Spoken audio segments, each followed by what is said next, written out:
What are you on the lookout for? Two very angry types of movements. Slow, lumbering, powerful movements, and jerky, erratic, excitable movements. Both coming for the kill.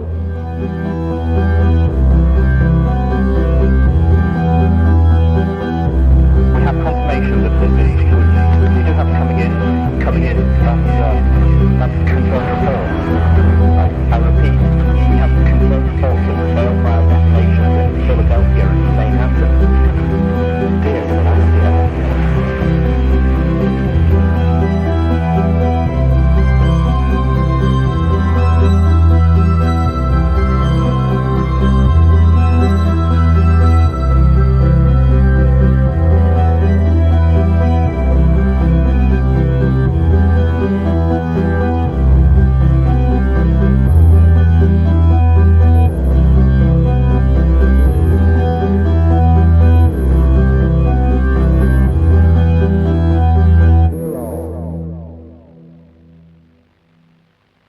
And that was Blue Boy with Grave Fission.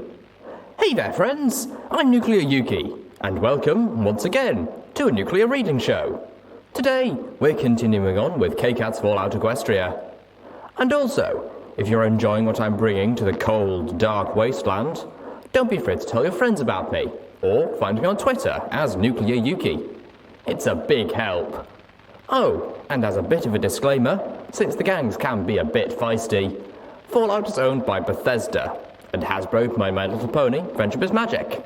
With all that said and done, welcome, friends, to the wasteland. Chapter 30. Hunters and Prey. Virtues. My first real advice out of the stable was to find my virtue. Well, no. It was to find a weapon, armour and friends. And as daunting a task as that seemed, I believed I'd succeeded admirably. It was the advice that followed, to find that defining, positive characteristic that would get me through the darkest horrors that the Equestrian wasteland could throw at me without losing myself, that still eluded me. Instead, I substituted other goals, other quests. I was driven to make this blasted world a better place, a brighter place, for the ponies still trapped within it.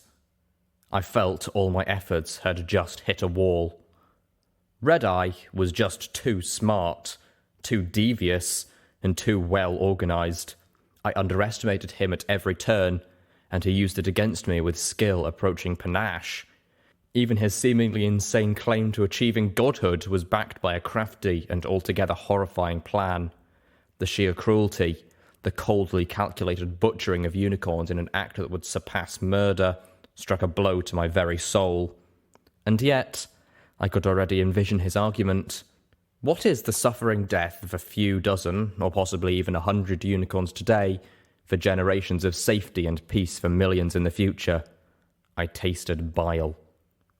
The goddess was insane, and yet she was effectively untouchable, immensely powerful, and her army of minions, while considerably smaller in number than Red-Eye's, were amongst the most formidable opponents in the entire wasteland, and they were completely devoted, if not directly controlled, by her whims, and her whims amounted to our extinction. And she was such a potent telepath that even if I could come up with a plan, she would rip it from my mind before I could get close enough for her to implement it. We were racing apotheosis, and we were losing. I felt the darkness closing in oppressively. If I ever needed a virtue to hold on to, it was now. But even virtues could turn on you. They could go astray, become warped or perverted.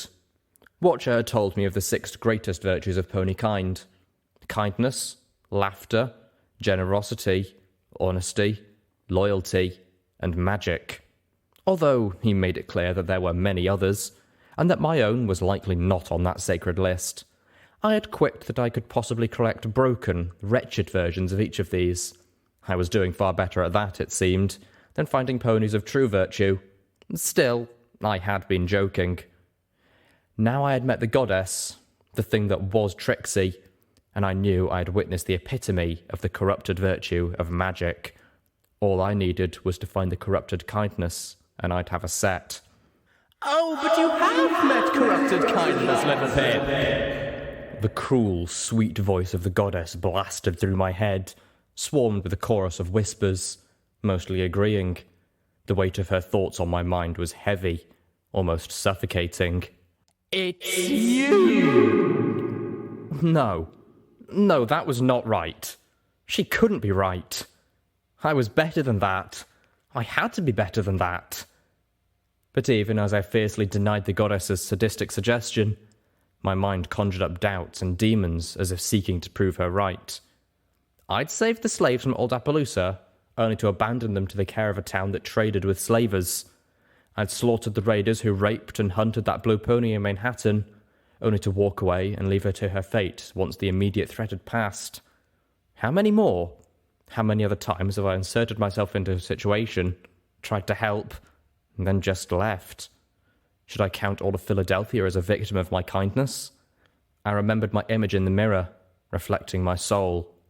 Was twisted kindness what I had seen there? Was it a monster? No, this was sick and poisoned thinking. It was the goddess mercilessly tormenting me where I was weak. I had a virtue, a good and true one, just waiting for me to discover it. I had to.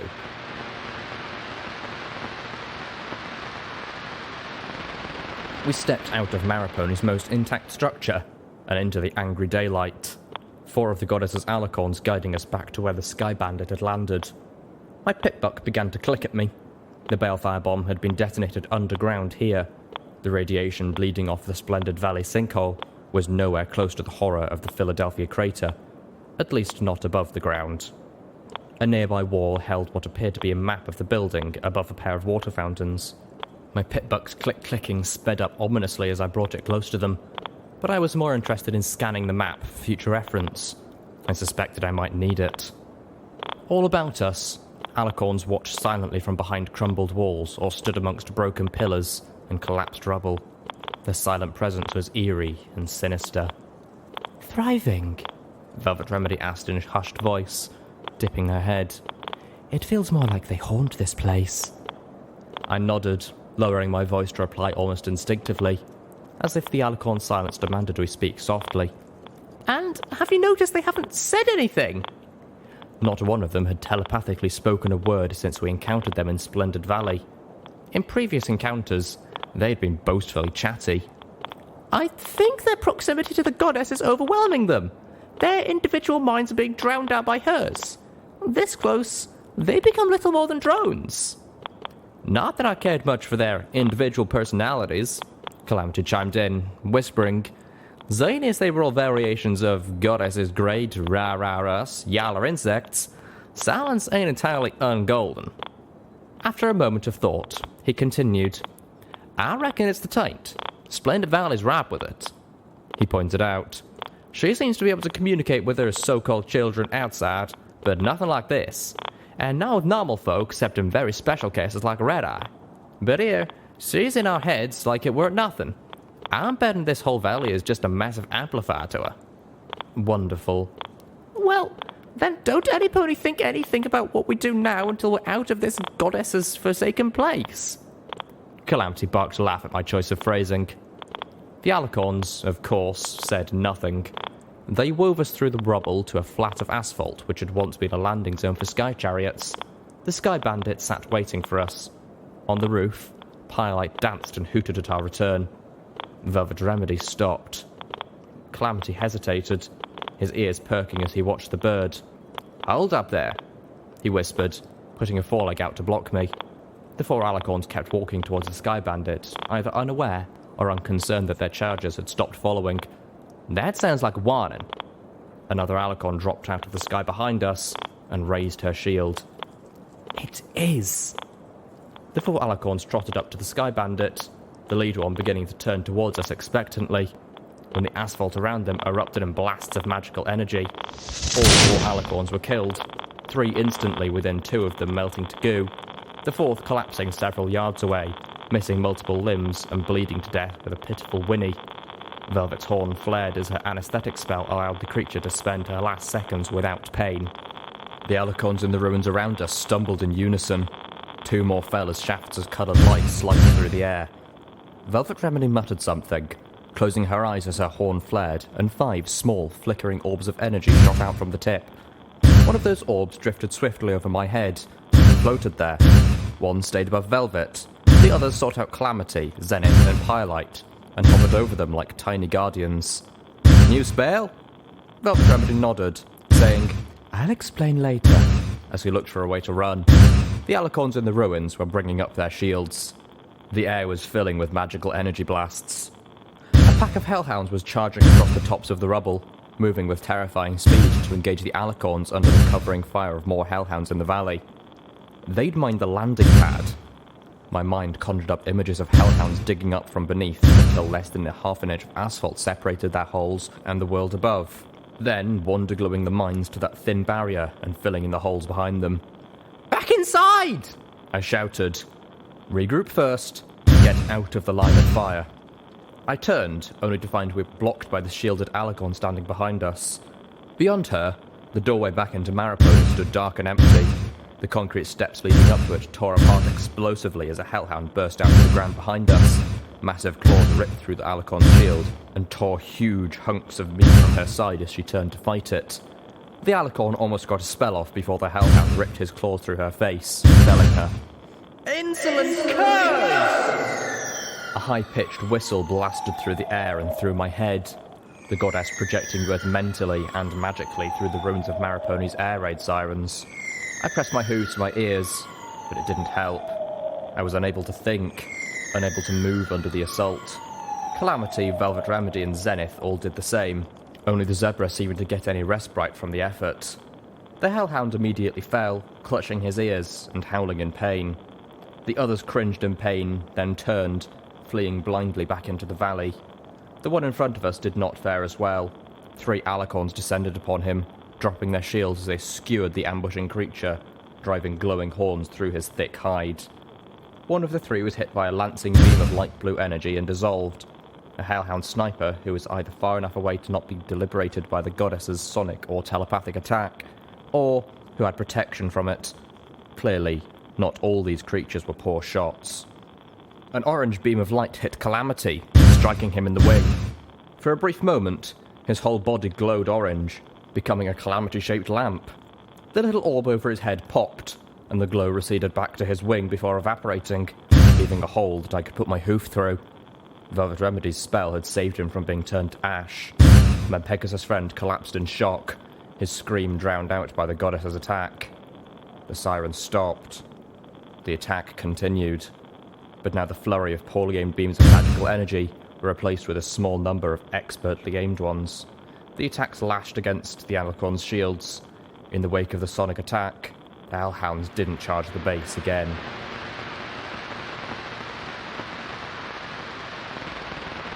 "I really should have worn my old armour," Calamity grunted as Velvet Remedy knelt over him, her horn glowing as she tried not to cry.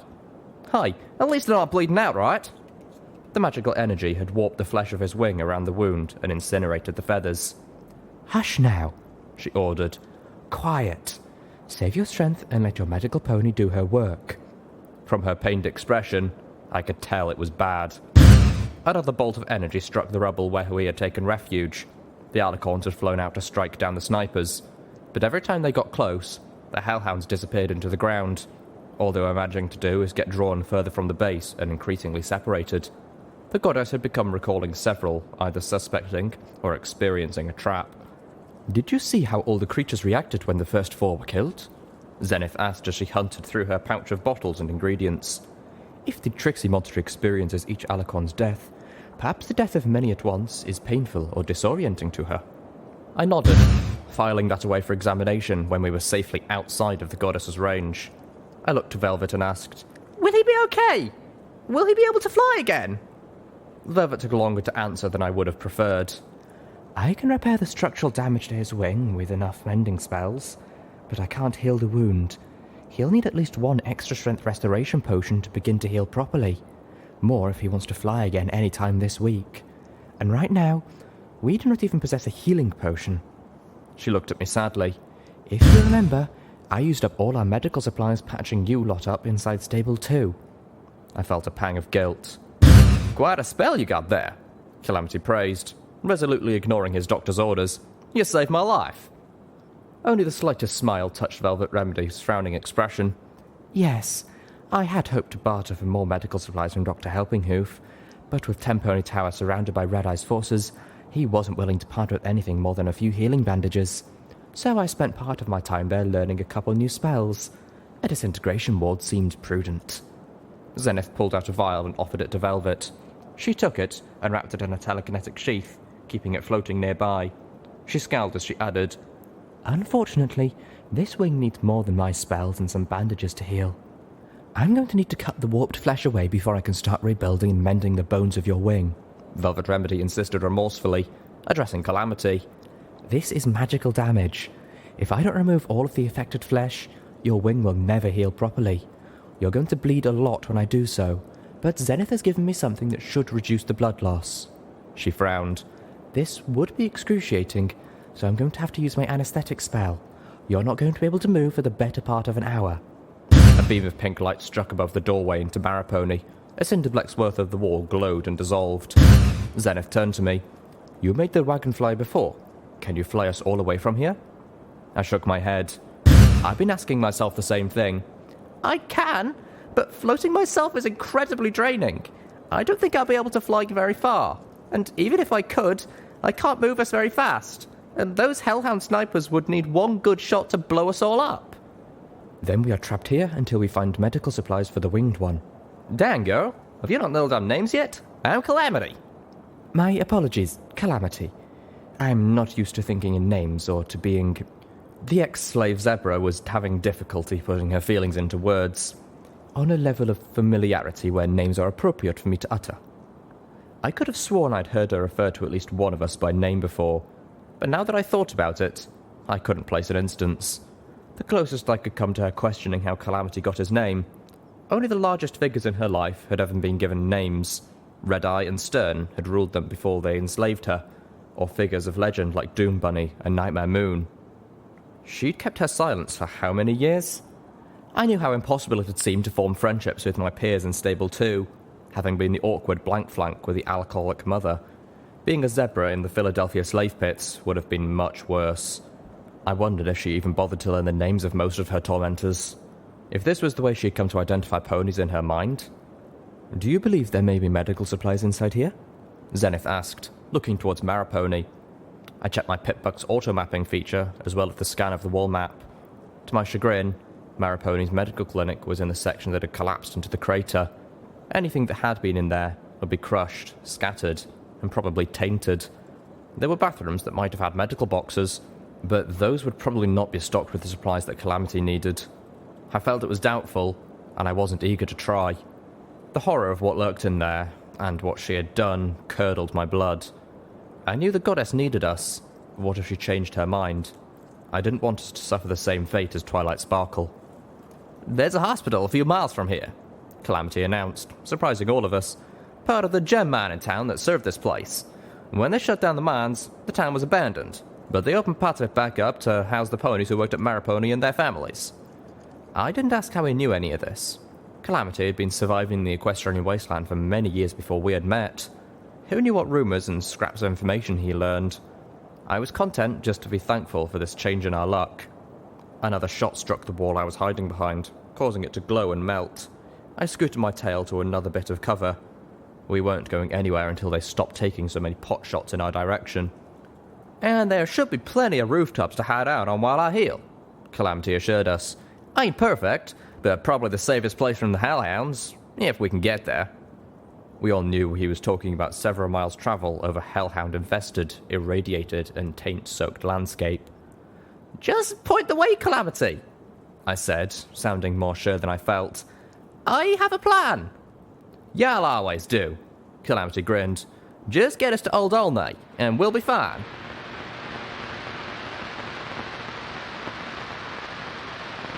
The hellhounds seemed to lose interest after about an hour. It made me wonder if there was a larger purpose behind the attack, or if this had just been sport. I stood on the railing ringing Maripony's short water tower, my binoculars floating in front of my face.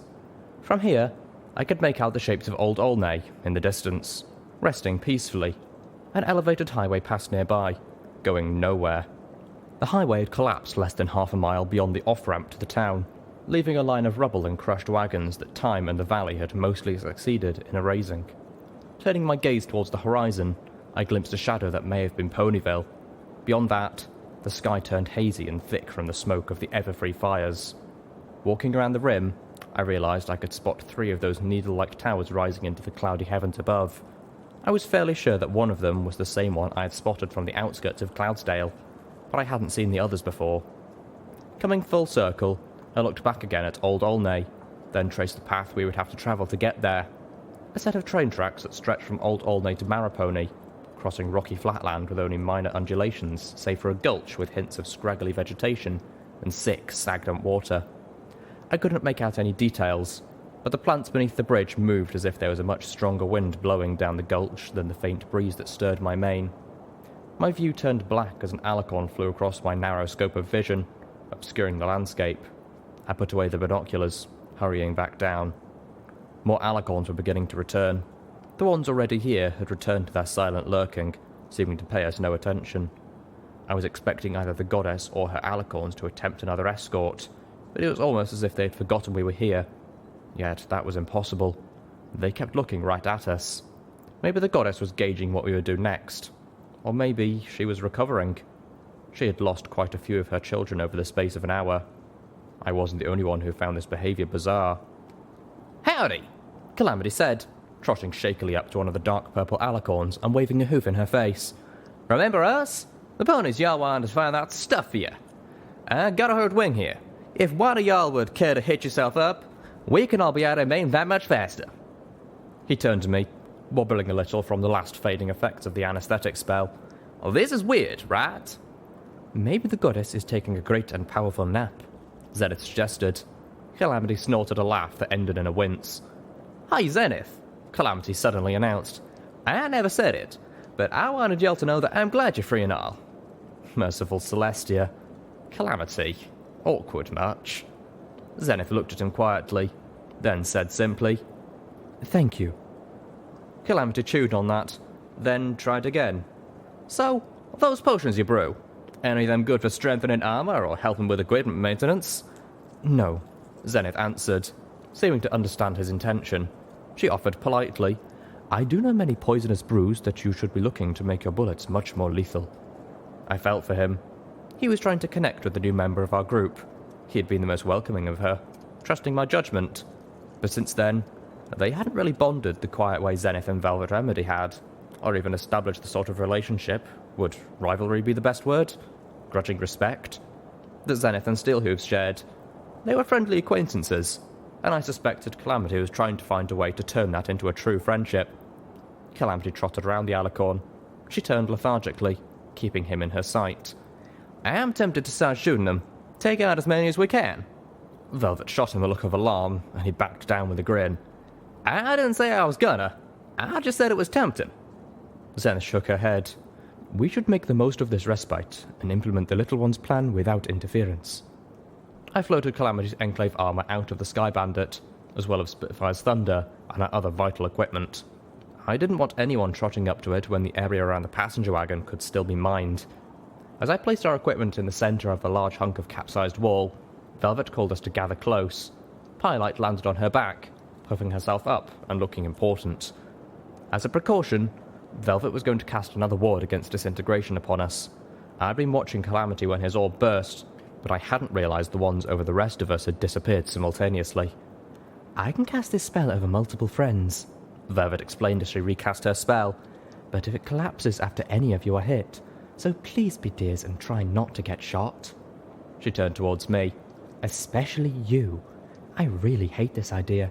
You're too vulnerable. Why is it that you are always the one in the most danger, Littlepip?" But she knew the answer. We'd been over this before. All my friends gathered on the slab of concrete as I wrapped them and it in a field of levitation. Velvet turned to help Calamity into the Enclave armor, being extremely careful with his partially mended wing. She was wearing the zebra armor again, insisting we minimize the risks as much as possible, particularly since Littlepip seems intent on taking much more than her fair share. I floated the chunk of Marrowpony's wall upward, not stopping until it was at least 4 stories above me. I was counting on the concrete to shield them from the hellhounds' magical energy weapons. I understood Velvet Remedy's concern, but this time it couldn't be helped. My telekinetic magic had grown powerful enough that I could float this large section of wall and all of them on it easily, but adding myself to the mix would create such a strain I'd be lucky to make it halfway without suffering burnout. I agreed to lighten myself enough to prevent my hoofsteps from triggering mines or announcing my presence to any hellhound who might be lurking just beneath the surface. But that was all. In the end, Velvet Remedy had to accept it. It had to be me. I started forward, moving around the ruins of Maripony. The slab of wall with my friends on it floated long high above me. While I would not say as much, I was grateful to be able to take the risk in their place. Was this something corrupted kindness would do? As soon as I'd thought that, I pushed it out of my mind. I couldn't afford self-doubts right now. As I reached the cracked edge of the Maripony base, I hesitated. My pit buck was clicking, warning me of the radiation, but there was no sound, no special display of my EFS, designed to warn me of taint. Old Olneigh suddenly felt a very long way away.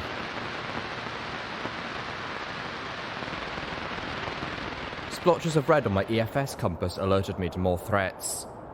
I floated the zebra rifle close and slipped into sats, even as I'd trotted. I was pacing myself, advice from a book, The Egghead's Guide to Running, that I pursued in Twilight Sparkle's Anthenium during one of the hours where Homage was playing DJ.3, giving me a chance to catch my breath. I had several miles to go, and I wanted to make the distance as quickly as possible, which surprisingly meant not pushing myself as fast as I could. A spiny dart hit my side, harmlessly bouncing off my armoured utility barding. My targeting spell latched onto the first float splite, then the second. I fired off a 3-round burst at each, and the paint-swollen bugs erupted in flame as they fell to the ground.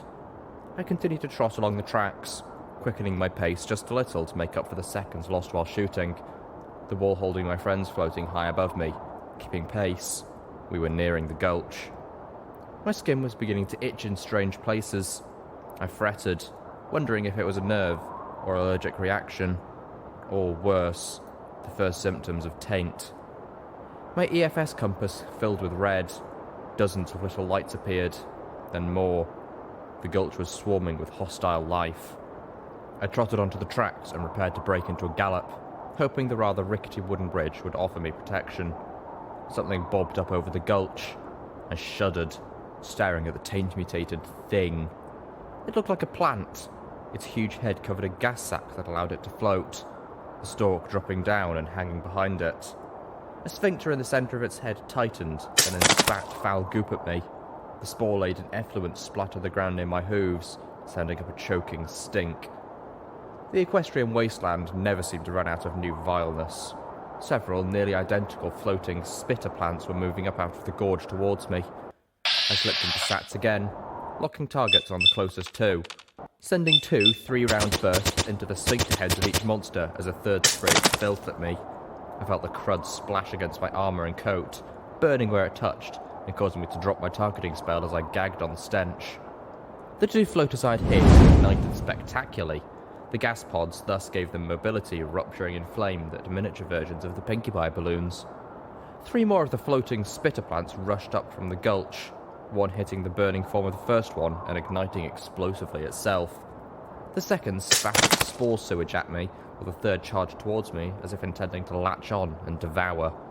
I canted to the side, dodging the spit, and bucked sats back up, targeting the charging one first, and then the one which had successfully hit me. Bullets burst from the silenced muzzle of the zebra rifle. The 2 targeted plants became flailing columns of fire, but the floaters kept coming.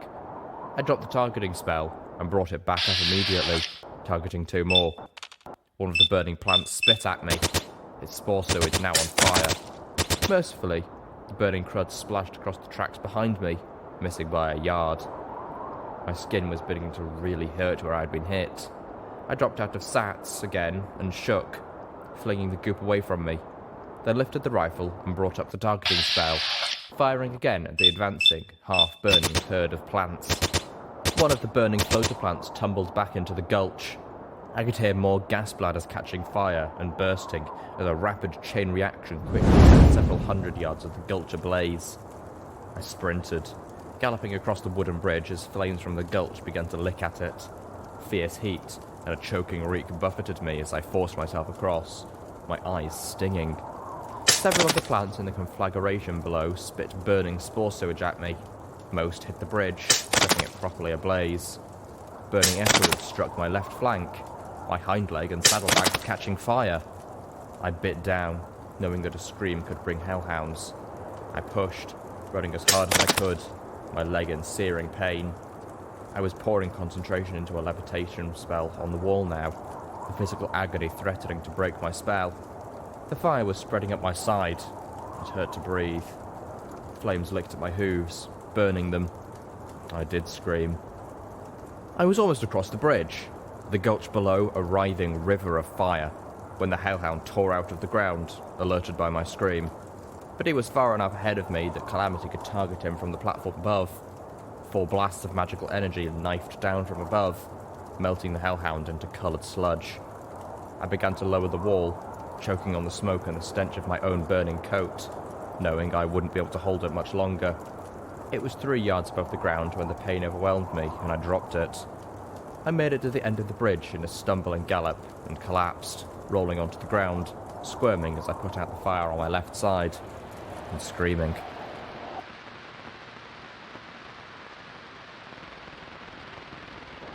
Just get to Old Olneigh and everything will be fine, Zenith chimed, her exotic voice taking a mocking tone as she peered at the town below through my binoculars. We had made it to the top of the overpass and were looking down at Old Olneigh from above. From here, we could see dozens of hellhounds lurking about the town. A couple were even on the rooftops. "God dang it! Why do your ponies never listen to me?" Calamity asked. "I ain't Littlepip. Y'all know my plans ain't worth shit." I flopped over, telekinetically floating the binoculars to my eyes. I still couldn't feel anything. Velvet Remedy's anesthetic spell doing its work. But that didn't prevent me from using my levitation spell. In fact, it almost made it easier. I had spent the second half making myself light enough for Pylite to carry while I floated the others in the wall behind us. The old unicorn had wasted no time in wrapping me with the rest of our medical bandages as she scolded me for taking on yet another gruesome attack for the team. But with the pain gone, and out of the choking smoke, I felt assured that I had done the right thing. And there was something wrong with me. I could feel it where the spit had hit me, something crawling beneath my skin that even Velvet's spell couldn't cover. I had floated my own forehoof so I could check my Pip-Buck's medical diagnostic spell. It confirmed that I was suffering from something, but it couldn't determine what that something was. It wasn't poison, and I checked clean for spore infestation. No, the spore sewage of those floating plants had been laced with taint. I'd never believed I could make the distance without exposure to taint. I'd never been that lucky. Rather, it would be a matter of how much exposure, and how quickly taint took its toll. I knew that the Society keeping Temponi Tower's secrets possessed a spell that could purge taint itself, although I didn't know if I could reverse the damage caused by it. That would be my hope. The ruins of Old Olneigh included several nearly intact buildings, one of which was the hospital. Sitting on the roof was a contraption I'd never seen before, coloured like a pink and yellow candy cane, with periwinkle propeller blades attached to the top. "What's that?" I asked, pointing it out. "I believe that's an Earth Pony Sky Wagon," Calamity said. "Trusted in an Earth Pony to find a way to fly." I could use that, no more running on the ground as I levitated the others to safety. "Do you think it still works?" I asked hopefully. "Nope," Calamity said, deflating my daydream of floating everyone behind me while keeping it safely off the ground of the Earth Pony contraption. But then he added, "But I'll bet I can fix her up so she will." Hope resurrected. "Perfect! Because that's our plan B." I looked over the rest of the town, noticing a strange glowing antenna array amongst multiple crates and barricades on a roof across the street from the hospital, and a scattering of old military vehicles on the road. There was a capsized wagon with metal boxes scattered about it, and a heavy tank half sunken into the ground. Instead of a normal Earth Pony tone or camouflage coloration, the tank had been painted in bright, multicoloured stripes. The paint job was old and faded, but still added a surprising splash of colour to the town. I laughed. "That tank looks like a rainbow!" I could think of no logical reason why it should be coloured that way. Really? Is that what they look like? Zenith asked. At my questioning expression, she explained, I have never seen a rainbow. I first found the zebra's assertion impossible, then tragically sad, then curious. I looked up at the clouds that sealed off the sky. I'd seen it rain here. I'd seen it rain a lot, in fact. But I'd never seen a rainbow outside, except in posters and illustrations. In fact, the only real rainbows I had ever seen were in Stable 2, when the apple orchard sprayers were on. The Overmare's artificial sunlight would stream through the mist, creating shimmering arcs of beautiful colour. I used to beg my mother to let me play in them when I was younger. She even let me once.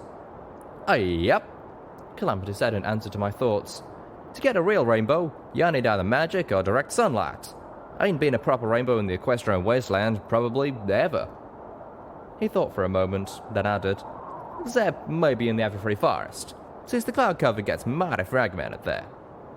I exchanged looks with Velvet Remedy as a knife slipped into my heart.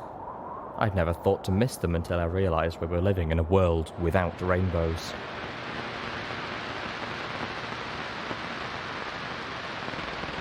I am gonna shoot him, Calamity announced before picking up Spitfire's thunder in his teeth and aiming it over the concrete railing of the overpass, taking aim for one of the hellhounds in the town below. No, hissed Zenith, pushing Spitfire's thunder with her hoof. If you shoot them, then you will let them know that we are here. Wait. Velvet Remedy started to suggest, but my focus was on Calamity and Zenith, and their focus was on each other. Calamity started to say something through the gun bit, and then put the weapon down properly to argue. Yep. I figure I can pick out a couple before they realise where the shots are coming from. Then more as they come out of those buildings to investigate. Let them come running towards us. We got plenty of space between here and there to snap them off with. I was ready pulling out my own sniper rifle, levitating my anaesthetised body into an optimal sniping position. Littlepip, wait, Velvet said, but her next words were cut off by our zebra companion. Are you fools? Zenith trotted in place. This is not how you behave in enemy territory. Our enemy outnumbers us, and these are not stupid raiders, but clever opponents. You do not engage them wantonly. Calamity cocked his head. And what would you have us do? Hide and seek? Yes. Zenith nodded firmly. Be alert. Move fast. Keep downwind and to the shadows. Avoid them wherever possible. Kill only those we cannot avoid, and do so swiftly and silently. Calamity looked to me. I'll say we take out what we can while we can from a distance. Less them means less to worry about fighting up close. Zenith sighed, stepping between Calamity and I, facing him. Listen to me. I have watched you. You are a hunter. You know how to hunt. But do you know how to be prey? Calamity took a step back, lifting the bug-eyed visor of his enclave armor to stare back at her directly. I ain't got no interest in being prey. Well, I've spent most of my life as prey, and I know how to survive when you are outnumbered and chased, Zenith informed him. Perhaps you should listen. Calamity looked past her to me. Littlepip, your call? Zenith turned towards me too. I weighed the options, but ultimately, I knew the tactics I knew won out. I agree with Calamity. We pick off what we can now before heading in. I floated up the sniper rifle, loading armor-piercing rounds and taking aim. From this distance, I couldn't use my targeting spell to help me, but I had no trouble lining up a headshot through just the scope. Zenith nickered, shaking her head. Calamity picked Spitfire's thunder up off the asphalt over the overpass and took position 20 yards away from me. Damn it, wait! I heard Velvet Remedy shout, but I'd already pulled the trigger. The air filled with the sounds of an ear-splitting thunder as we began to fire down on Old Olneigh. I watched as the head of the hellhound in my sights burst into bloody spray. I moved to acquire my next target. The hellhounds were all looking up now, turning, and beginning to move. I found a second and fired, but the creature moved too fast. I aimed ahead of him, firing a second shot, and then a third. I was no longer able to aim for a specific part of the body. I was just hoping to hit him at all. My second shot did, but it only slowed him down. The third missed entirely. I kept trying. Several shot back, beams of magical energy cutting the air. but we were too far away and too well protected by the overpass to be in danger of anything other than a dedicated sniper. Calamity was having far better luck. Every shot hit its target, crippling or killing. He started picking off the ones in the street as I turned my focus to those coming out of doorways. That worked better. I felled a second, and a third. Ow, crap! Calamity hissed as the hellhound he had turned his aim on dove into the ground, digging through the street like it was wet toilet paper. Calamity fired, blowing the creature's tail off as it disappeared. They weren't coming out of the doors anymore, and as I looked up, I saw the last of the hellhounds on the street disappear into a hole. We had killed 10 of them. Well, brilliant. Velvet Remedy face-huffed. Both of you. Now they know we're here, and we've attacked them first. She looked cross. Calamity wiggled his wounded wing. My wing disagrees. Velvet Remedy's ears drooped. Now, Zenith told Calamity, you are prey. We are all prey.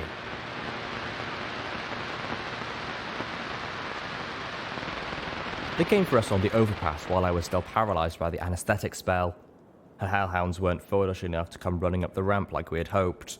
Instead, they dug their powerful claws into the pier beneath us and began to climb. The first one clawed its way over the railing almost on top of us. Pyrelight was the fastest to react, filling it with a face full of radioactive green flame. Calamity recovered quickly, firing 2 of the Novasert rifles in its enclave armour directly into the hellhound's torso as it lashed out with its claws, barely missing the Balefire Phoenix. The monster tilted back, dissolving. They're coming up from beneath us, Zenith warned before turning to dig in her satchel. Velvet Remedy cooed to Pyrelight. Would you be so kind as to burn them off the pier? Pyrelight hooted happily and leapt out over the edge. I heard the roar of flames beneath. Pyrelight was able to take out 2 of them before more on the ground abandoned climbing and started shooting at her. She appeared, dodging and weaving between shots as the magical energy attacks drove her away from the overpass and the ponies she was protecting. Zenith produced a bottle and passed it to Velvet Remedy. Dip the slugs in this before you load them, she instructed. The poison will cripple the creatures if your shot isn't enough to kill them. Velvet Remedy opened her combat shotgun, floating out the slugs and dipping them as instructed, a grim look upon her face. 2 more crawled over the railing. I was ready this time, floating little Macintosh as I slipped into sats and fired into their heads. The hellhound's brain splashed out the exit wounds. 3 more replaced the 2 I had just killed, and the sound of rending concrete warned me that more were digging directly up through the overpass from the top of the pier. Velvet Remedy's anaesthetic spell hit one of the hellhounds, causing the creature to fall. She lifted her shotgun towards another, and hesitated. The hellhound lashed out at her, his claws slashing shallow lines of red across her breast and throat as I telekinetically shoved her back. Surrender, she offered to the creature. Don't make me hurt you. God dang it! Calamity shouted, firing a bevy of magical energy bolts into the hellhound. The creature collapsed into a steaming puddle, leaving Velvet Remedy and Calamity staring at each other through the rising smoke. Don't reason with them! They ain't interested! They're people, she shouted back. They have a right to live. Y'all heard the zebra, Calamity shouted, turning to fire at another hellhound as he dug up through the overpass asphalt. They're hunting us! And whose fault is that? She quipped back loudly, throwing a protective shield around Zenith. The hellhound's claws tore through Velvet's shield like it was made of coloured air. The zebra stepped inside the attack, rising on her hind legs, throwing up one hoof to stop the monster's swimming arm, while driving another hoof against the thick hide of his throat. The hellhound collapsed, choking. Has any pony just tried talking with them? Velvet cried out in exasperation. I reloaded little Macintosh as quickly as I could. They were coming faster now. It was getting harder to put them down as quickly as they surfaced, and one good swipe from their claws could kill any one of us. There were bloody hellhound corpses and piles of sludge all around us. We'd managed to kill nearly 10 more, miraculously without getting crippled or killed. Even if Velvet Remedy had a point, it was far too late now. I told her so as I fired point blank at a hellhound and somehow missed. The creature bore down upon me with its claws. Velvet Remedy sang, a single high-pitched note. The hellhound immediately fell back, its clawed paws covering its ears. It turned and fled down the hole it had come out of so fast I didn't have time to bring up my targeting spell and shoot it in the back. Velvet continued to hold the note, clear and strong. I looked around. The other hellhounds were disappearing, or fleeing the overpass. Once they were all gone, Velvet's voice finally broke, panting as she fixed us all with a glower. Savage animals and monsters are one thing, but with people, there's usually a way that doesn't require killing each other.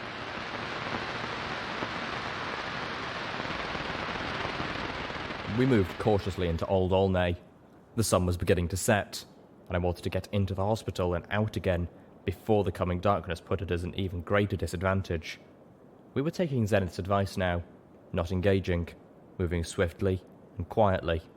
Of the group of us, only Velvet Remedy was unskilled at stealth, so I was floating her along with us. The faint glow from my horn and that shining around her worried me.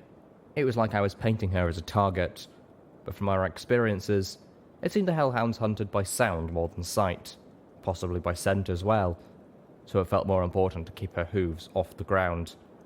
As we pushed through the remains of the building, I spotted several pony-shaped figures laying on a floor above us through the collapsed section of a ceiling. I waved a hoof at the others. Hold up. I want to take a look. I floated myself upwards, sweating with the effort, my horn glowing brighter. But there were no red marks on my EFS compass, no sign of life on the floor above at all, so I felt momentarily safe in pushing myself. As I levitated through the hole, I could see the bodies were of steel rangers, 3 of them clad in metal armour, and a 4th who was not. The 4th sparked my curiosity. A yellow unicorn mare wearing thickly armoured red robes, with the sparks and gears symbol of the Steel Rangers embroidered into it.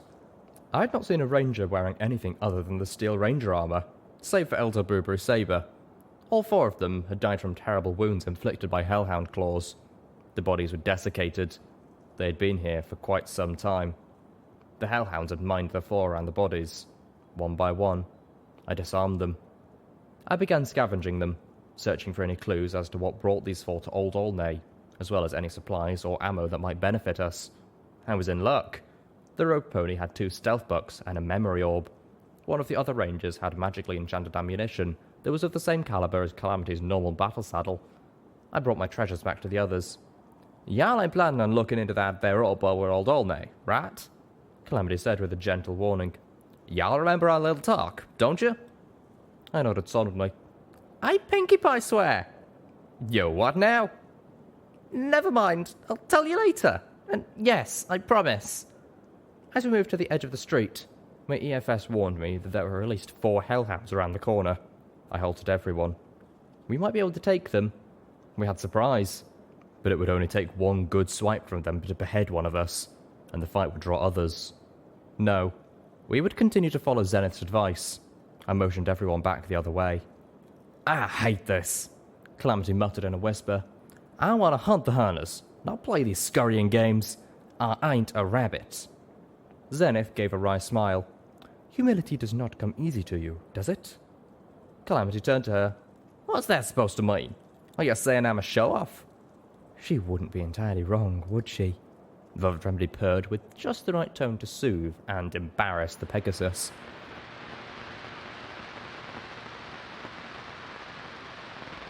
The partially collapsed firehouse tilted at an insane angle, making the entire world seem alien and threatening.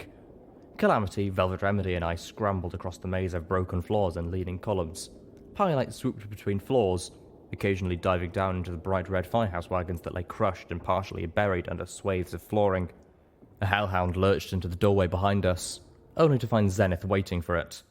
A swift blow beneath the ribs froze the creature in place, paralyzing it. As it fell, a bolt of magical energy shot through the doorway, striking the zebra in the throat. She glowed brightly, and the orbs over our heads burst. Zenith fell, bleeding from a wound in her throat the size of a memory orb. Velvet Remedy struck the monster with an anesthetic spell, then rushed to Zenith, floating out her dress and using it to apply pressure to the wound. The dress was quickly ruined as it soaked with blood. "Can I please kill him?" Calamity huffed. Velvet frowned, not saying anything. Zenith rasped. Yes, silently, and cut them open. The blood smell. The hellhounds were hunting us, tracking us now clearly by scent. I understood what Zenith intended, as did Calamity. Velvet Remedy turned away, unwilling or unable to watch as we slew the 2 hellhounds. We made it quick and merciful. It was the least we could do, considering that we were about to defile their bodies. This ends any chance of diplomacy, Velvet moaned.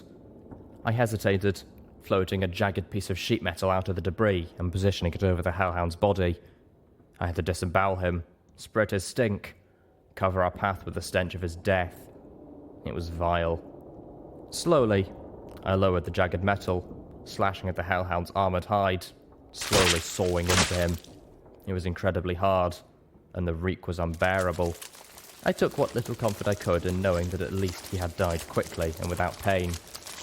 Corrupted kindness, the little pony on my head whispered in the voices of the goddess. Please, no. By the time I was done, I felt sick to my stomach. I'd killed plenty, but this made me feel like a raider. My mind conjured up the image of myself, bleeding, wearing raider armor, the image from the magical mirror.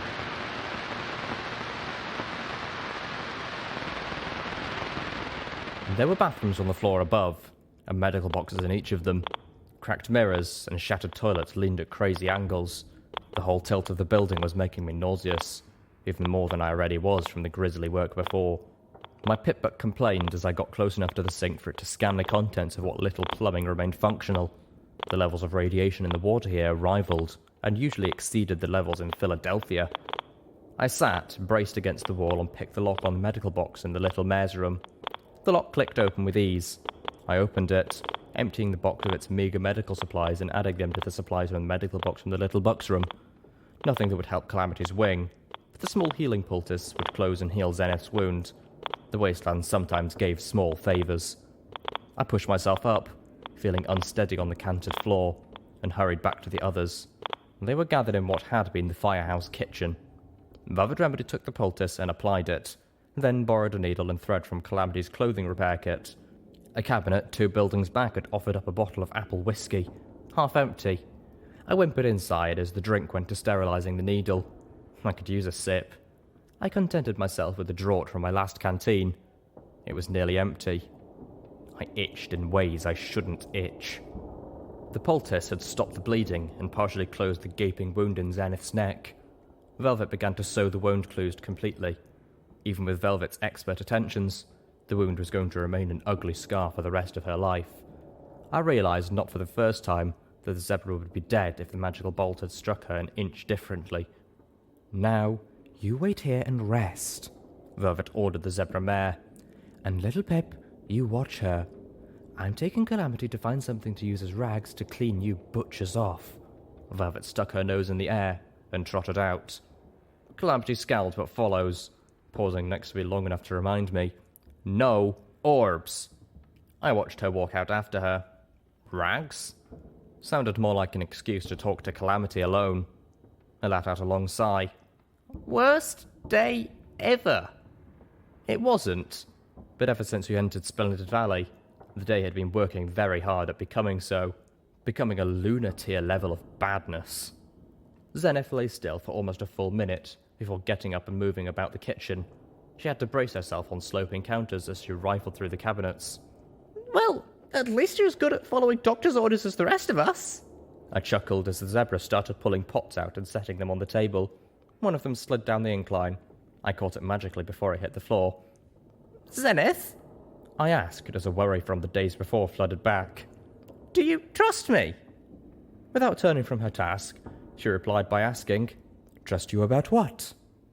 It was a dodge, but still a fair question.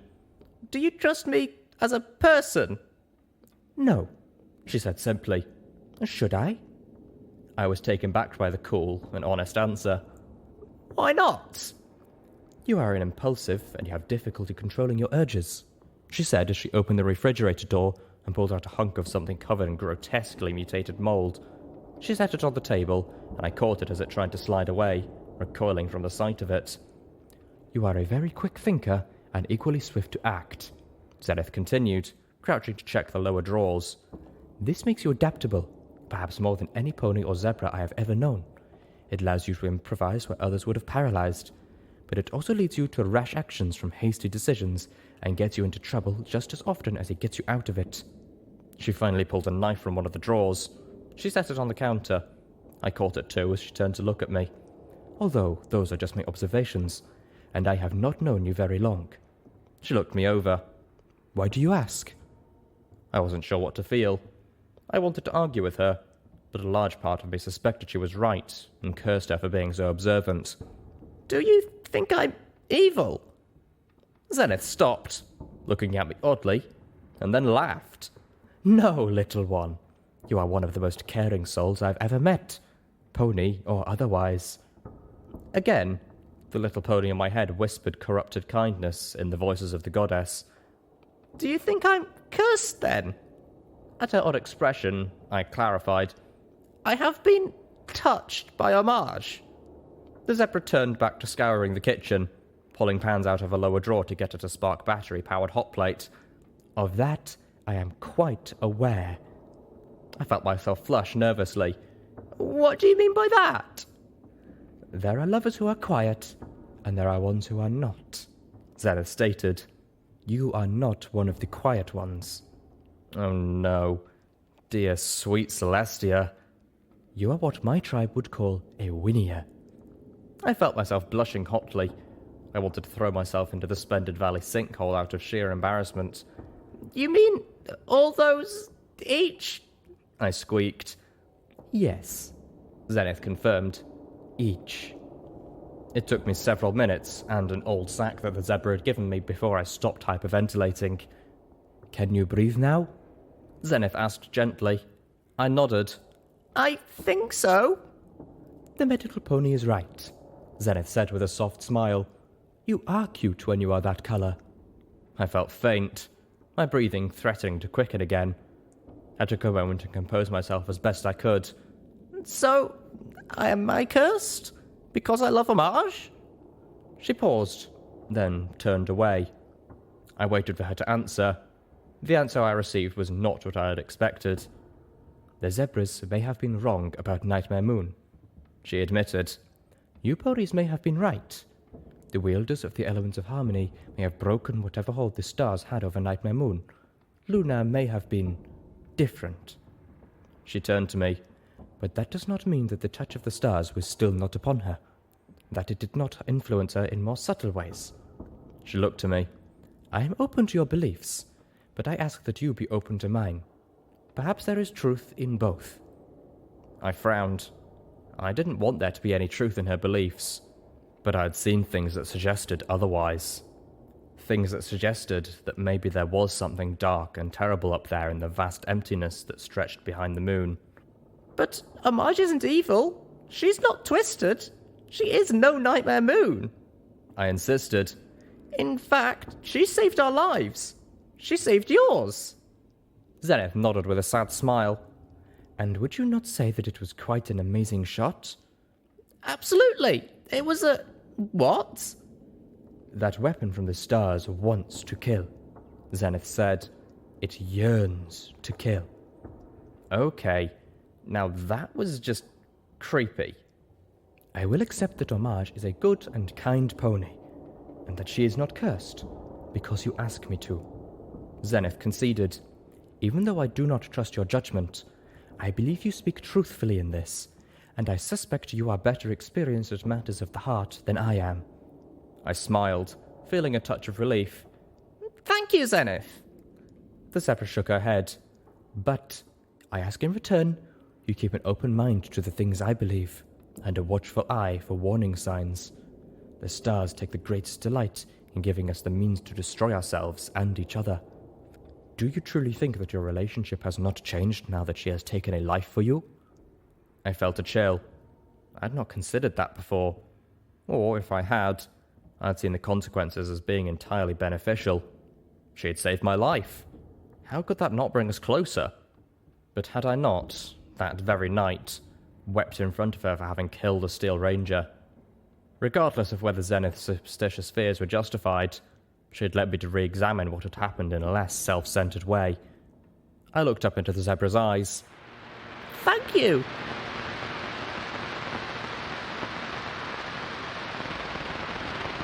I floated the whole array of pots and pans. Zenith had quickly discovered that no surface in the room was flat enough to safely cook on after a mishap with the hot plate. Not far outside, Calamity and Velvet Remedy had started arguing. We could hear it from inside the kitchen, but could not make out the words. Not that I wanted to. Zenith fretted, worried that their discussion would attract more hellhounds, but so far they were keeping their voices low enough. Still, it added an unpleasantness to the air. I distracted myself by returning to an earlier part of my conversation with Zenith. Do you trust me to tell you the truth? Yes, little one. Unless you believe it is in my best interest to lie. Crap. I hated to think that she might be right about that. I would have preferred to be more like Homage. But if it came to telling the truth or protecting my friends, I had a track record of choosing the latter. And while I regretted the necessity, it was rare for me to reconsider the choice. Did this mean that I was playing Steel Hooves to Homage's Applejack? Well, would you trust me with your life? I asked as Zenith took the knife and started scraping chunks of mould into one of the pots. She finished, then put the knife down. I caught it again. It is not a matter of trust. You saved my life. You are responsible for it. Ugh. More insane zebra logic. Even worse, since it was insane, understandable zebra logic. I have not chosen to release you from that. Frustrated, I asked, Why not? Look where following me has got you. You nearly died. I've taken you from one hellhole straight into another. The zebra looked at me, a touch of sadness in her eyes. Then she turned away. She filled a pot with horribly irradiated water, then began to mix the mould into it, not answering me. I sat and watched. At the very least, maybe I would learn something. One by one, she added more ingredients, none of which looked healthy. I hoped this wasn't anything we were intending to consume. Don't talk, she said, although I wasn't talking at all anymore. Be quiet. Run. Hide. Her voice was low and heavy. Get your food and hide, or a pony will take it from you. Don't talk. When they come for you, relax. Let them do what they will do. Don't fight. Don't scream. Don't talk. She looked up at the canted ceiling. When they hurt you, grunt. Whimper. Don't talk. Always the same, until they get bored. Then hide and heal. Prepare for the next time.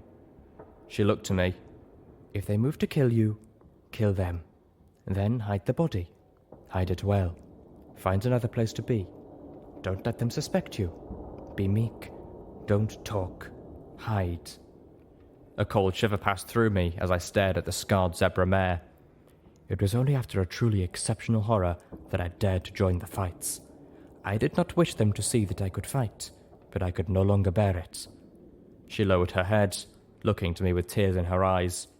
Before you, the slavers. Before the slavers, my husband. Before him, my parents. I have never owned myself. I am not comfortable with the idea. I know this role.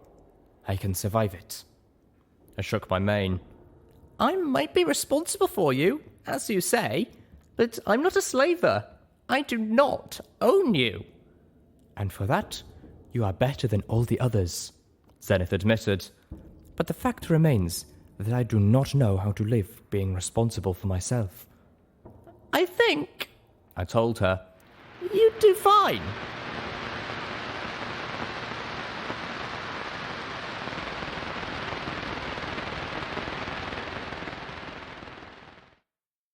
The hallway tilted at such a nauseating angle that I was walking as much on the wall as the floor. I followed close to Calamity, keeping an eye on my eyes forward sparkle for hellhounds. We were hunters again, at Zenith's request. Another one's at our 6, I whispered to him as the light appeared on my compass. Supply room, I think. I see it. Calamity nodded, reminding me that the bug-eyed style visor in his armor had an EFS of its own. Crouching low, the Pegasus moved stealthily forward until he was in position directly in front of the door, his 4 magical energy rifles pulsing eagerly. I telekinetically pushed open the door, holding it so gravity wouldn't swing it back shut. A skewering dart shot out of the supply room, bouncing harmlessly off the forehead of Calamity's black carapace armor. Humph, he chuckled, raising on his haunches and striking at the bloat sprite with the stinger of his armor-segmented scorpion tail. The impaled creature squealed as it died. Heh, he said, chuckling. Ever wish these things could detect the threat level instead of just the threat? I almost wasted a lot of ammo on a bug. I smirked. Often. I turned back to our other friends, motioning them forward. Velvet nodded and nudged Zenith, who was crouching and facing the other way, guarding our flank. My eyes forward sparkled tracked a friendly spot of light as pylites swooped in and out of the rooms, searching for enemies to burn, or rodents to eat. The balefire phoenix returned to the drop of charred corpse of a small animal at Velvet Remedy's hooves. Oh, thank you.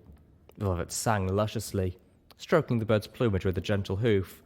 Pylite hooted happily and stretched her wings before fluttering off again. It boggled my mind. You know, you're just encouraging her to keep doing that. And why wouldn't I? Velvet said sweetly. My little Pylite is a wonderful hunter, just like she should be.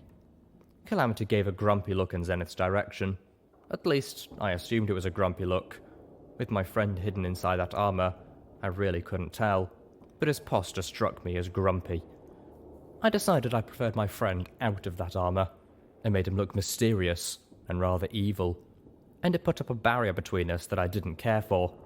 I'd gotten used to it with steel hooves, but not being able to see Calamity's face just felt wrong. She is a bird of prey after all, Zenith reminded us. Zenith eyed the charred corpse and shook her head, then cantered towards us, moving with surprising ease down the off-kilter hallway. Calamity flexed his injured wing, and I thought I heard him mutter, "So was I not so long ago." So, Calamity? I piped up, pulling his attention away. I had a question that needs a Pegasus's expertise. "Shoot, Littlepip," he said, seeming to cheer up. If I wanted to clear away a large area of clouds, say the area over Manhattan. Say, just as a totally random example, the area above a megaspell chamber which requires sunlight to function. How could I do so without having the Enclave all over me? Calamity nickered. "Oh no. What you planning now, Littlepip?" Just theoretical. Yep, sure it is," he said, clearly not buying a word of it. Zenith moved up to the body of the bloat sprite. Perfect, she intoned, opening her satchel. Leaning down, she tore off its wings and spat them into the satchel. Now I must find a room to complete the brew. Zenith moved ahead, taking the lead again. "Do I even want to know?" Calamity said. From what I've seen go into it, I'd prefer not to. Returning to my question, Calamity informed me. "Well, there's only one way to clear an area that big fast, and that's the sonic rainbow." The gears in my head started turning. Of course, the Enclave's response will be swift and deadly, but you might have clear skies for over an hour. He chuckled ruefully. Which, sad to say, requires a Pegasus capable of performing one, of which the Equestrian wasteland has exactly 0. The gears ground to a stop. Damn. I'm sorry, Littlepip. Show off or not, that's one trick I ain't never been able to do. Very, very few Pegasus I can, and the Enclave keeps them real close.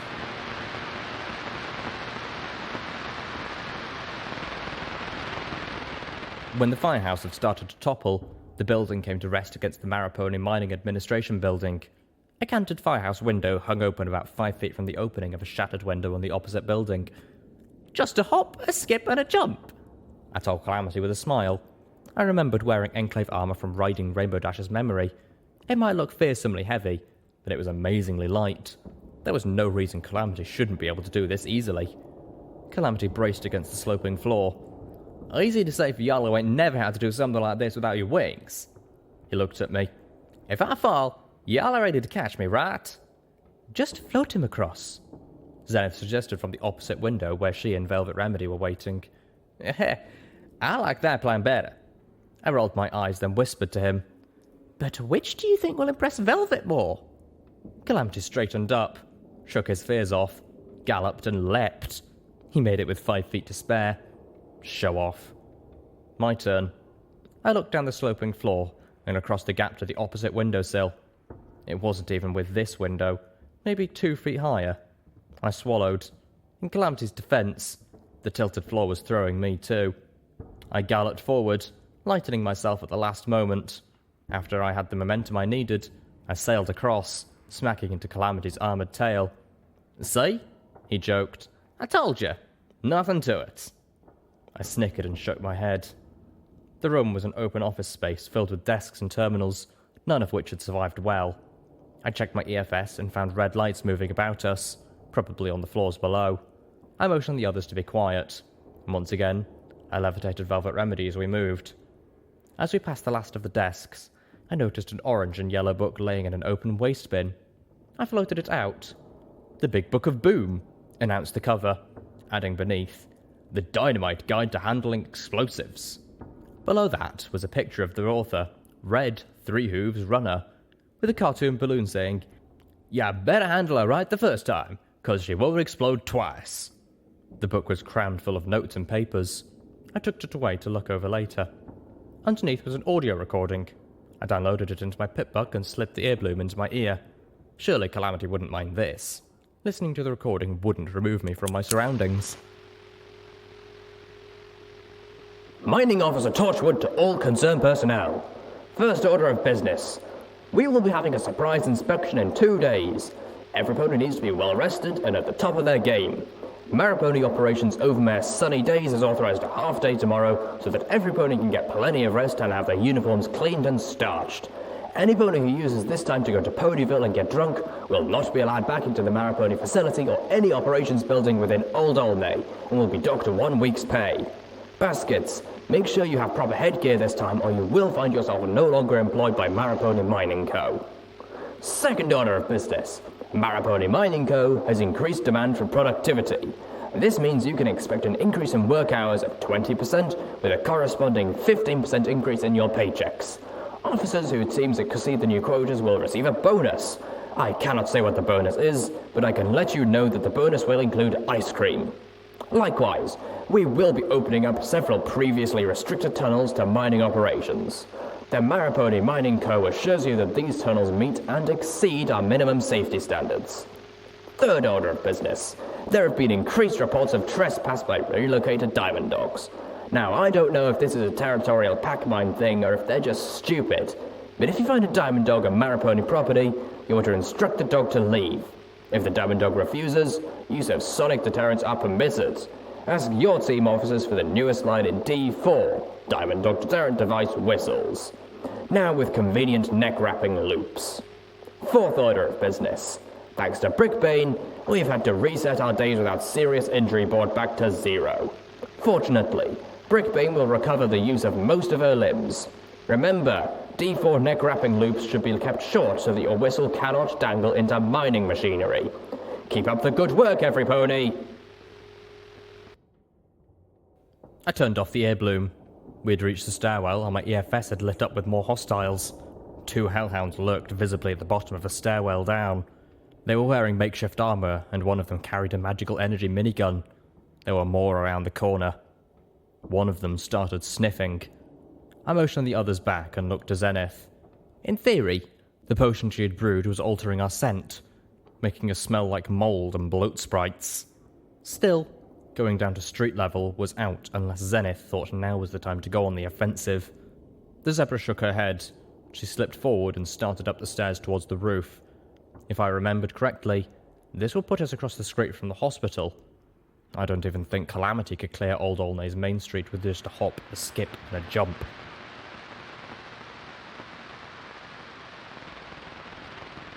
What am I looking at? It was not the first time those words had come out of my mouth. A late evening wind moaned through Old Olneigh, pulling at our manes and tails. A yard from my hooves was the lumpy puddle of sludge, which once had been the hellhound sniper positioned on the rooftop of the Maripony Mining and Administration building. Calamity had fired on him the moment we burst out into the roof, liquefying the creature before it could attack or howl. A strange antenna sat in the center of the sagging rooftop, humming softly, surrounded by magical gemstones that radiated a soft blue light. Around the antenna were several tables, one of which was still intact and held a glowing terminal that faced away from us. The others had been clawed to shreds. Strange silvery boxes sat nearby, all but one of them similarly shredded.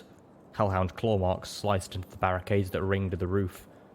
There were several dead ponies up here, all of them pegasi, all wearing the same black carapace armor. Enclave scouting party? I asked Calamity. Calamity trotted round to the other side of the terminal. I have no idea what they could be doing in Old Olneigh, or down here at all for that matter. His voice was grim, but I aim to find out. I recalled what Amaja told me about the night she found the weapon from the stars. Joke Blue had suggested it was some sort of grand Pegasus Enclave experiment. Perhaps she had not been so wrong after all.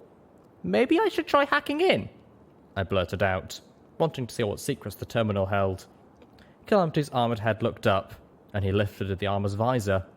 He chuckled. "Be my guest," he said, stepping away and welcoming me to the terminal with a swing of his scorpion-like tail. "But I don't think you'll be able to hack this one." "Come on, Calamity," I laughed good-naturedly. "I haven't met a terminal yet that I can't hack." I puffed myself up, taking that as a challenge. "Y'all ain't never made an Enclave terminal," Calamity said knowingly. I stuck my tongue out as I trotted over. "Technology's all the same. This is me, remember? The little mare with the pip-buck on her flank? Let me at it." I stopped as I caught sight of the terminal interface. It was made of a strange white substance that I couldn't identify.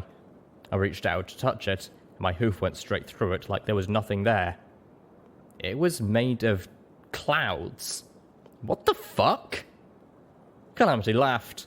I looked about. The Enclave supply boxes all had locks that were made of the same material, either white or a light shade of pink. I looked to him, demanding an explanation of the podium. My head ranted that this was not how things should be. "Well, what do y'all expect Pegasus build stuff out of? There are whole cities up there built almost entirely out of clouds." I could feel him grinning behind that damn helmet. "What? Did you believe only unicorn ponies had any magic of their own?" I stopped, frustrated. The very idea of terminals on locks that I couldn't get into because they were made of clouds was just wrong and unfair. The words of the goddess floated back to me, with controls that can only be operated by a pegasus. Fuck. The Ministry of Awesome had built key control systems out of fucking clouds. Any pony other than a pegasus who attempted to operate the controls would find themselves clutching slightly damp air. A thought occurred to me. Is there anyone other than a pegasus who can operate a system with a cloud interface? "Nope," Calamity said proudly, then swiftly took it back. Yep. Griffins can." And that's how Red-Eye was planning to get past that obstacle. And I knew he was trying to get past the second. We were on the clock again. I sighed, tossing up my hooves in exasperation, and trotted back to the others, letting Calamity work on hacking the terminal. Instead, I moved to the edge of the building. I floated out my binoculars and looked out across the street at the hospital. It looked shaken. There were massive cracks running up the walls, and one corner had collapsed. A sign, a yellow cross with a pink butterfly in the centre, had started to pull free from the wall 2 stories up. The upper bolts had torn away from the wall, and the whole sign hung precariously over the street below. Most of the windows were shattered, and the winds of Old Olneigh whipped at stained hospital curtains. Even still, it was one of the most intact buildings at Old Olneigh, and it was our best hope for the medical supplies we needed to fix Calamity's wing. I looked across the rooftop. I could see the Earth Pony flying contraption clearly, with its candy-coloured paint job lit up clearly in the setting sun. The name Griffin Chaser 2 emblazoned on the side. It looked in sore disrepair, but I trusted Calamity's expertise. I looked down into the main road of Old Olneigh, a main street with a set of train tracks running down the centre. Hellhounds scampered about, moving from one building to another in packs, hunting us, and night was falling.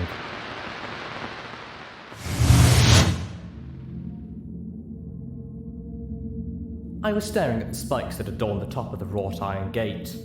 They were ugly things, painful looking. I nodded my horn towards one of them, and the metal glowed with beautiful blue magic, reshaping itself instantly into a happily prancing mare. I sent up a prayer of thanks to Celestia and Luna. I was in a unicorn mare. It felt good and right. Even better, I was in sunlight. Perhaps the brightest, cleanest sunlight yet. The air was dusty but clean, reminding me yet again of how odd the air in the real world was. I turned my eyes over to the next one and wove the magical spell over it. This one became a prancing unicorn stallion. I was struck by how much it resembled Prince Blueblood, almost a perfect likeness. The next spike glowed and transformed into a unicorn mare, head bent as if she was mid-charge, her horn aimed dangerously close to Prince Blueblood's. "Behave yourself, Rarity," I heard myself whisper in Rarity's lovely voice. The blue glow of magic surrounded the 2 figures again, and they were transformed into entirely different, happy and generic Pegasi. I felt a strange thrill as I realised who I was. followed by a flash of guilt. That old spell, huh? Came a voice from directly behind me. I turned, the blue pegasus with the shockingly rainbow-coloured mane moving into view. It's not polite to sneak up on ponies, Rainbow Dash. I wasn't sneaking, The pegasus said defensively. I was just flying. It's not my fault flying's quiet. Rainbow Dash was wearing the purple and black uniform I'd seen her in before. So, what have they got you all the way in this dustbin for? Rarity looked around, and I was treated to the sight of Old Olneigh, intact and well-maintained, and bustling with ponies. I was able to see the shops and the homes that I'd only known as ruins. And yet, as glorious as this look into the past was, I was clearly not seeing Old Olneigh in its heyday. Most of the shops were boarded up. There was a sense of disuse hanging over most of the town, and the bulk of the ponies were either military or associated with the Ministry of Arcane Sciences. Apparently, Rarity said ruefully, they're having trouble with the diamond dogs again. Fluttershy has tried to talk to them, but it didn't work. So some pony thought they might pay more attention if I were to talk to them. Gee, Rainbow Dash snickered. I wonder why. Why, indeed. Did Fluttershy try to tell them that this wasn't at home anymore? Rainbow Dash asked, hovering in the air in front of me. Or, that it's dangerous. Of course she did, Rarity said. Fluttershy even tried to compromise. Oh, brother. Rainbow Dash face-hoofed. But that was when they discovered that Twilight's magical... My host searched for the best word. byproducts, shall we say, have started eating through the barrels. Sunny lost a pony trying to move them when several tore open like they were made of nothing more than the covering paint. I watched us look Rainbow Dash up and down. You know, I still can't believe you are wearing that. Hey, we're Luna's elite aerial force. What else are we going to call ourselves? How about anything other than the Shadow Bolts? Rarity suggested primly. Way I see it, why not play into the zebra's crazy Nightmare Moon phobia? The original Shadow Bolts were all just Nightmare Moon, right? Rainbow Dash grinned conspiratorially. Why not use that to our advantage? Every zebra who sees us coming and flees the battlefield is one less zebra we have to kill, or who might kill one of us. Still, I can never get used to seeing you like that. Well, actually, Rainbow Dash put a hoof behind her head, brushing her mane. I had an idea about that. Do you think your dressmaking skills up to working with armor? The pegasus raped. Rainbow Dash, you wound me. Ow! Came a shout from somewhere to my host's left. A moment later, a dusty pony in a military uniform galloped to a stop and offered a salute to Rainbow Dash.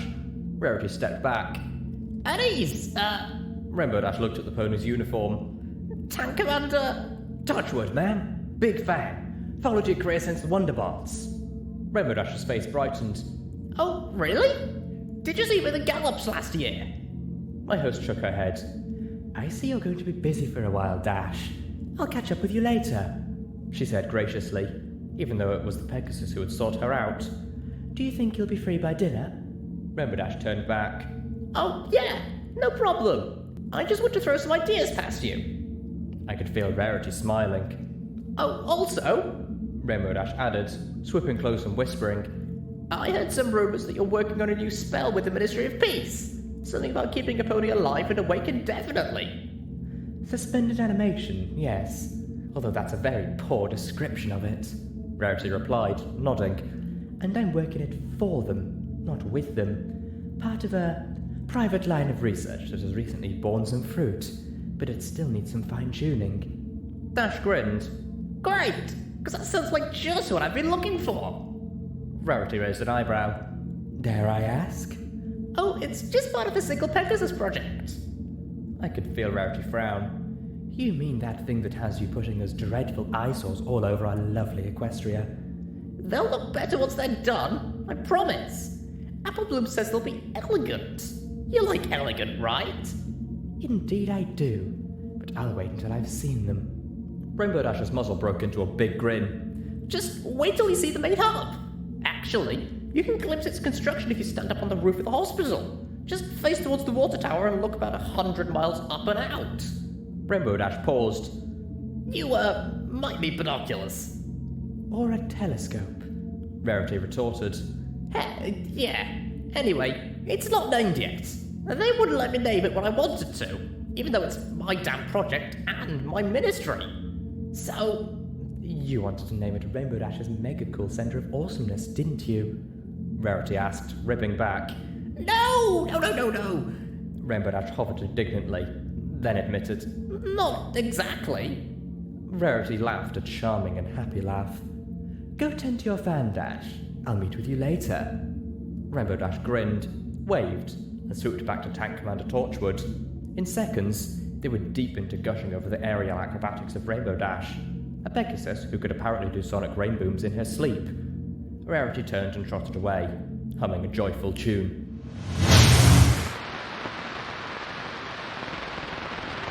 What did you do?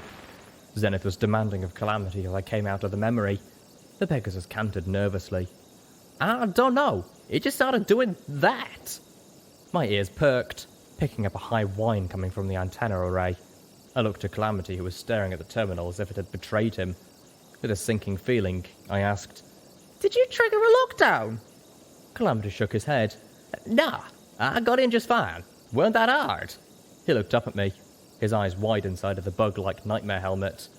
And what is this place? Was it what you thought? Calamity swallowed. It's an Enclave experiment, all right. Under the orders of Harbringer, one of the Enclave's High Council. They were playing with magic like Sonics, hoping to control the hellhounds. They were trying to make these creatures into slaves, Zenith said in a low voice. I looked around, drinking in the sight of the rooftop with new eyes. I'm guessing it didn't work. What do you think of the chances that we are very lucky and Calamity just triggered the leave us alone signal? Velvet Remedy quipped grimly, trotting to the roof's edge and looking down into the street. She immediately backed up, eyes wide and frightened, her face going pale under her charcoal coat. I dared a peek. Celestia's solar-heated libido. The street was full of hellhounds, scores of them. More were moving out of doorways and climbing over buildings, all moving towards us, and they looked pissed.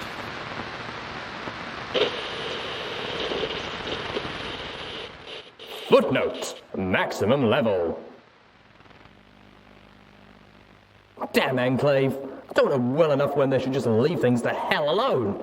Get them killed down here all the fucking time. They should know well enough by now that sometimes we wastelanders just know better than they do about what's going on down here, and how not to get killed by it. Stupid featherbrained morons. Music time. Here's Skybolt with 99 problems. Enjoy, people! Got 99 problems that are going on.